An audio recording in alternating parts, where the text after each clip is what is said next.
There we go. Okay, and we're back. Oh, we got it. Cool. Okay. Sorry about that, guys. Thanks for staying in with us. I see people are still joining back in, and we're getting back up to our numbers. So we were talking about Bernie, and now let's get on to I want to get into the COVID policies themselves, because I think they're really important. Absolutely. And I think all of us really want to know what's going on. So first and foremost, I think people are really concerned about testing. Where are the tests? Why has it been so difficult to get the tests that we need? And walk us through each of the candidates and how they're addressing this problem. Yeah, so the testing itself is something that, to start, we didn't have, a stockpile related to. I think the administration was, they kind of changed their stance in terms of how serious of a threat that they thought that this really was. And now they're treating it quite seriously. And you see that they signed legislation, the CARES Act in particular. But to start, they were kind of wavering in terms of how serious it was. And I think that did impact how quickly we got tests. But so Trump recently signed the CARES Act, and this is the bailout bill. So this is a $2 trillion bailout, which is absolutely huge. That is bigger by a landslide than what we saw in 2008. And that has, pieces of it dedicated to diagnostic tests, to making sure that we get vaccines and that that's covered health, that there's free testing. And Trump also kind of allowed for the FDA to use some labs that hadn't finished going through regulatory review to actually speed up some of their testing for this. So they are now trying, pretty aggressively to get as many tests in the marketplace as they can. Yeah. But by kind of contrast, Joe Biden's plans, or not even so much contrast, he is also speaking, very significantly about the need to get tests, to make them free, and on, for vulnerable populations who might not know that.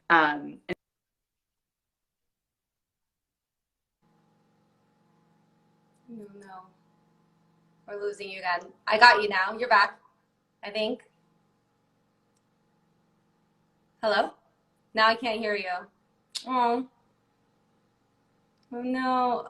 I can't hear you now. Now you're moving and I can't hear you. Oh.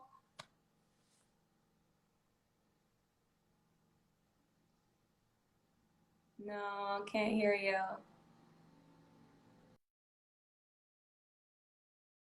Okay. Sorry, guys. Clearly there's something going on, which is a shame with our internet. But basically, Katie, to answer your question, tests are going to become more available, we hope, over time. This is something that the government is working on, but of course we don't really have specific answers because no one really knows, and we're kind of figuring it out as we go along. Let's see if I can get Selena back in to answer more questions.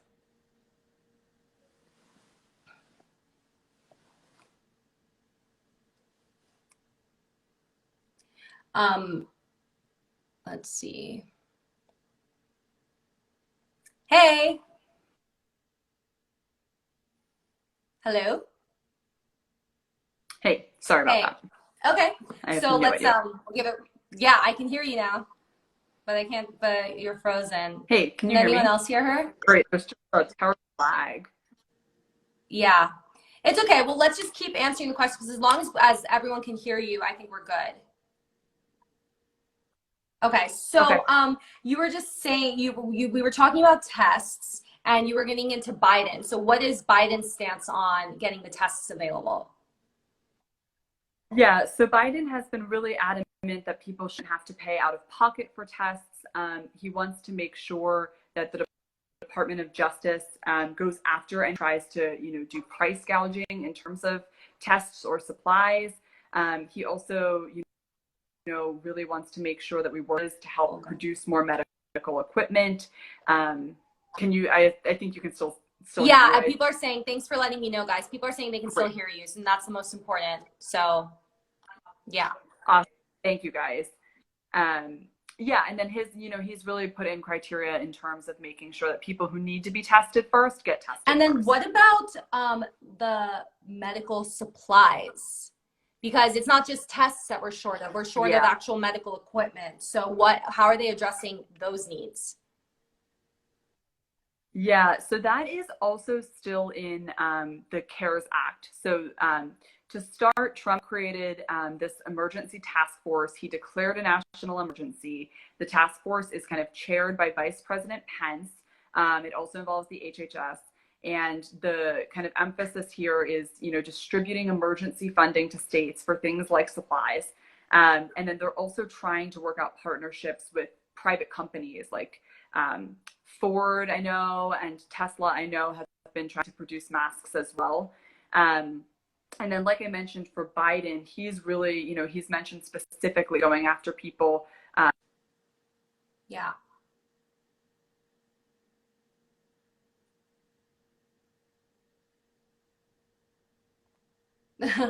Now we can see you and we can't hear you. It's like one or the other.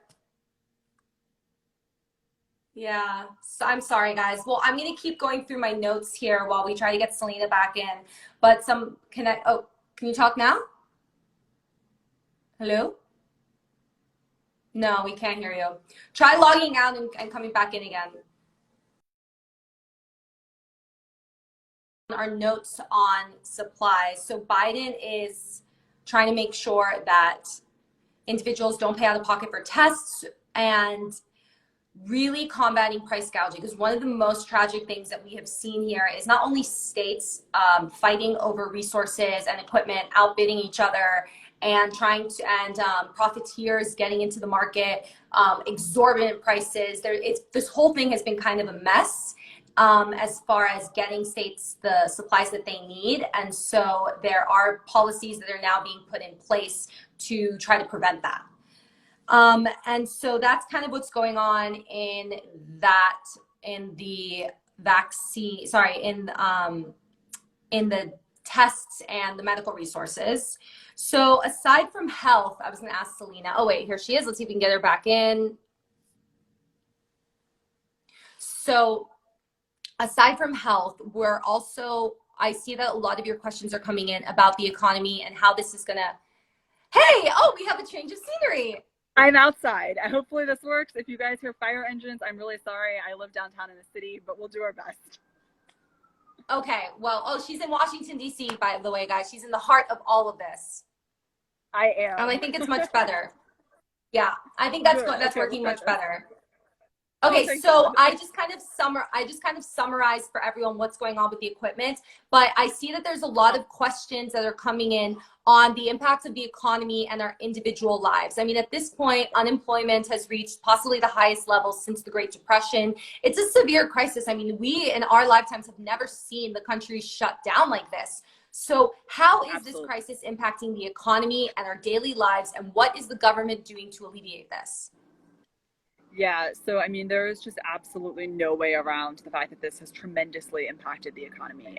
Last I saw, I think it was 17 million people have applied for unemployment. So that is just a huge number. This will tremendously impact anyone in the service industry.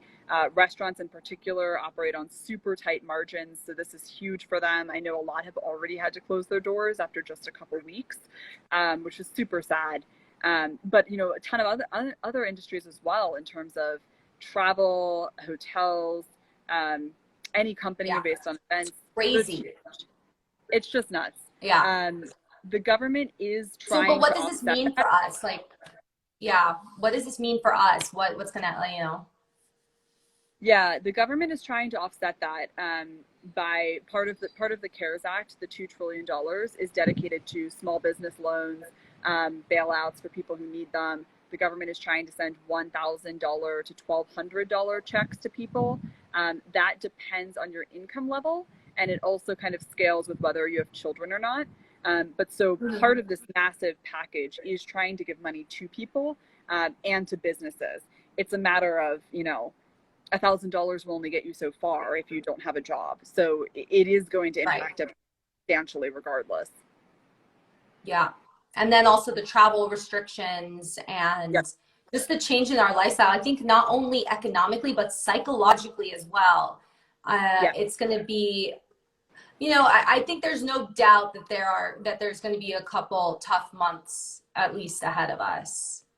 I think so So too. I yeah, think there are, Jeevan, that is a one-time check to answer your question. It is a one-time check, and after that, we don't know. we don't know, We don't know, unfortunately. unfortunately. Yeah. So speaking of our daily lives, we have a lot, probably mostly students watching this show. So I wanted to speak a little bit to their issues. So when can we go back to school, number one? Sure. And has there been any talk on student debt and forgiveness? Student Let's debt. see. So actually, the bailout package as well. Part of the $2 trillion bailout package is that student loans are frozen until September. So if you're a student and you're watching this, you should absolutely look into the CARES Act because it does have provisions for you to pause your student loans. In terms of Yeah, when we'll get back I to want to repeat that also. Oh, sorry. I just want to repeat that because you just said something super, super important.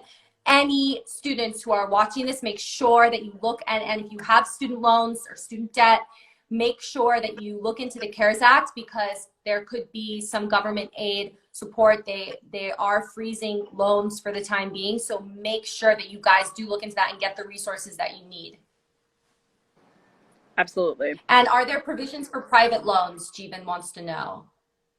I think that would be separate from the CARES Act, right? I'm sure there are, but it would be a separate thing, right? I think so. I know there are provisions in the CARES Act for, small business loans.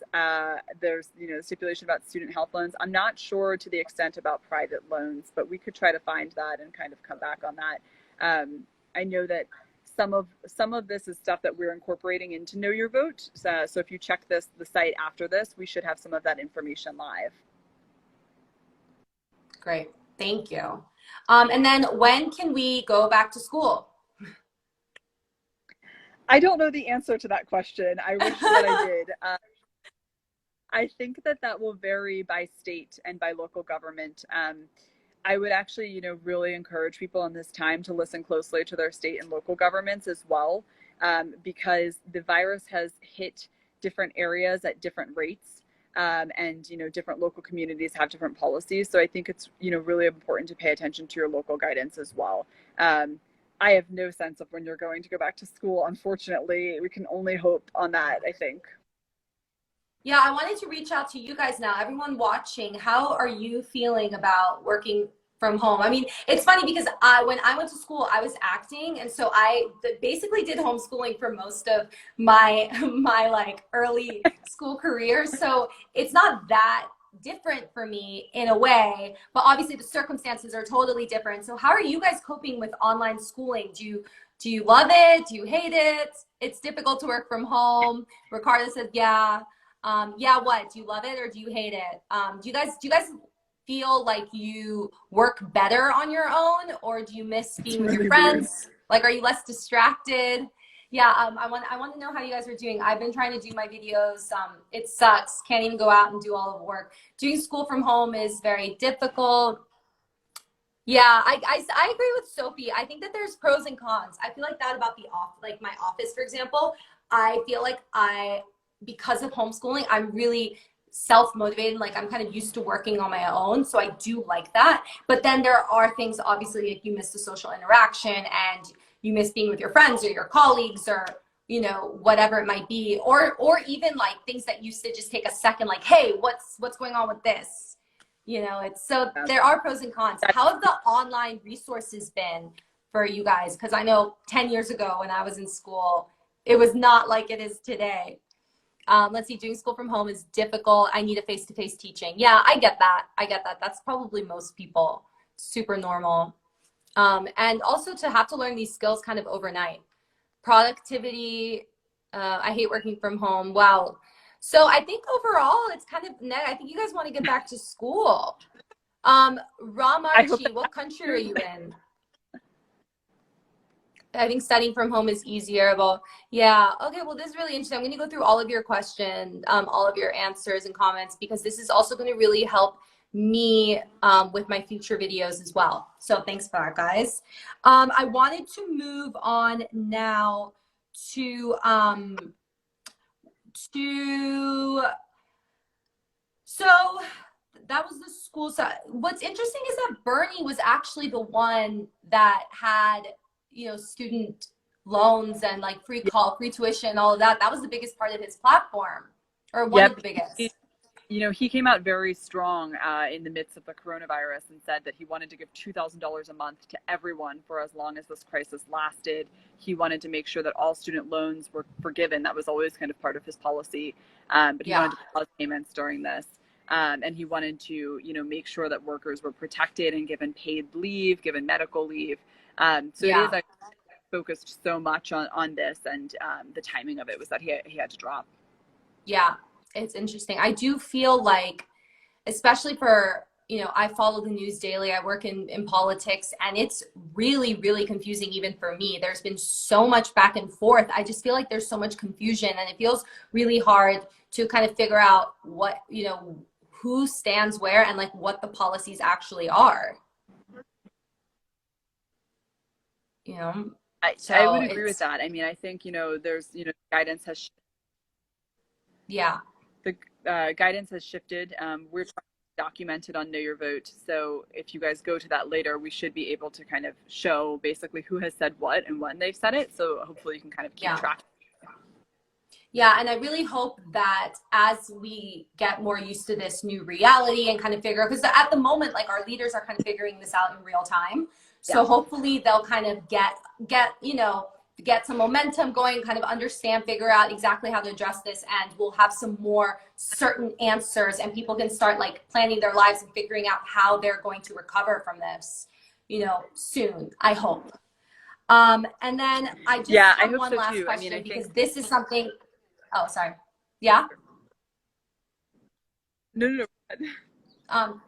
Oh, okay. So just my last question, because this is something that has really been on my mind and a lot of people's minds as well. I've been getting tons of DMs about what the hell is going to happen in November and the election. Yes. Yep. So the truth is, we really don't know. This is totally unprecedented. Know Your Vote has been tracking all of the primary delays so far. You can also see that on our site. Most of the primaries that are left have switched to absentee ballots. I strongly recommend that if you do not know how to get an absentee ballot in your state, you go to our partner Headcount site. They have a really good list of every state, how you get an absentee ballot. I think it's entirely possible that this fall, in the general election, we have to vote by mail. So I would really strongly encourage everyone to look into the resources we've posted on our Instagram and on Headcount, and get your absentee ballots if you can. Yeah, so the biggest lesson of today's talk, if you leave with anything, get your absentee ballots. Don't wait till the last minute. No one knows what's going to happen in November. Better safe than sorry. Look, it is possible. I also want to make something clear, because there have been I think there's been a lot of rumors that Trump can call an emergency, you know, postpone the election, you know, for citing an emergency or whatever it is. I've been looking into that, and I've actually spoken to some constitutional experts. That's not going to happen. That's not something that we should be concerned about. Trump does not have the power to, like, the president, not just Trump, any president doesn't have the power to postpone the election. That's Congress.